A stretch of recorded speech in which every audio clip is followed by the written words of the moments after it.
நம் ஆண்டவர் இயேசு கிறிஸ்துவின் நாமத்தினால் மகிழ்ச்சியும் சமாதானமும் நம் அனைவரோடும் இருப்பதாக. 1 பேதுரு 4:12-19 முடிய.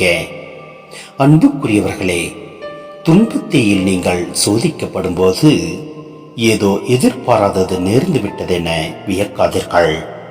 மாறாக கிறிஸ்துவின் துன்பங்களில் நீங்கள் இத்துணை பங்கு கொள்கிறீர்கள் என எண்ணி மகிழுங்கள். அப்பொழுது கிறிஸ்துவின் மாட்சி வெளிப்படும் வேளையில் இன்னும் மகிழ்ந்து பெருவகை கொள்வீர்கள். கிறிஸ்துவின் பொருட்டு பிறர் உங்கள் மீது வசை கூறும்போது நீங்கள் பேறு பெற்றவர்கள். ஏனெனில் கடவுளின் மாட்சி மிக்க தூய ஆவி உங்கள் மேல் தங்கும். ஆனால் உங்களுக்கு வரும் துன்பங்கள் நீங்கள் கொலைஞராகவோ திருடராகவோ தீமை செய்பவராகவோ பிறர் காரியங்களில் தலையிடுபவராகவோ இருப்பதால் வந்தவையாய் இருக்கக்கூடாது. மாறாக நீங்கள் கிறிஸ்தவராய் இருப்பதால் துன்புற்றால் அதற்காக வெட்கப்படலாகாது. அந்த பெயரின் பொருட்டு கடவுளை போற்றி புகழுங்கள். ஏனெனில் தீர்ப்புக்கான காலம் கடவுளின் வீட்டாரிடத்தில் தொடங்கிவிட்டது. நம்மிடையே அது முதலில் தொடங்குகிறதென்றால் கடவுளின் நற்செய்தியை ஏற்காதவர்களின் முடிவு என்னவாகும்?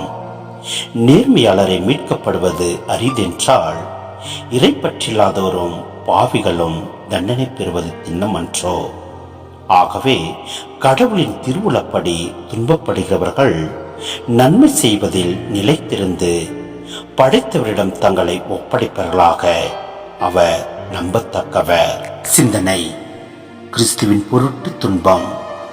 கிறிஸ்துவ வாழ்வில் ஏற்படும் போராட்டங்களை வீரத்துடனும் சவால் நிறைந்த மனதுடனும் கிறிஸ்துவுக்காக ஏற்கும் மனநிலையிலும் எதிர்கொள்ள வேண்டும் என்பது இவற்றில் தெளிவான முக்கியமான போதனையாகும்.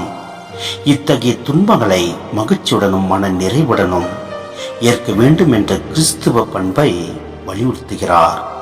தங்களது சொந்த தவறுகளினாலும் தீய நடத்தியாலும் துன்புறுவதும் சிறைக்கு செல்வதும் இழுக்கு மட்டுமல்ல, எதிர் சாட்சி தருவதும் ஆகும். எனவே கிறிஸ்தவ வாழ்வில் ஏற்படும் போராட்டங்களை வீரத்துடனும் சவால் நிறைந்த மனதுடனும் ஏற்று வாழ்வோம். எல்லாம் வல்ல இறைவன் நம்மை நிறைவாய் ஆசீர்வதிப்பார்.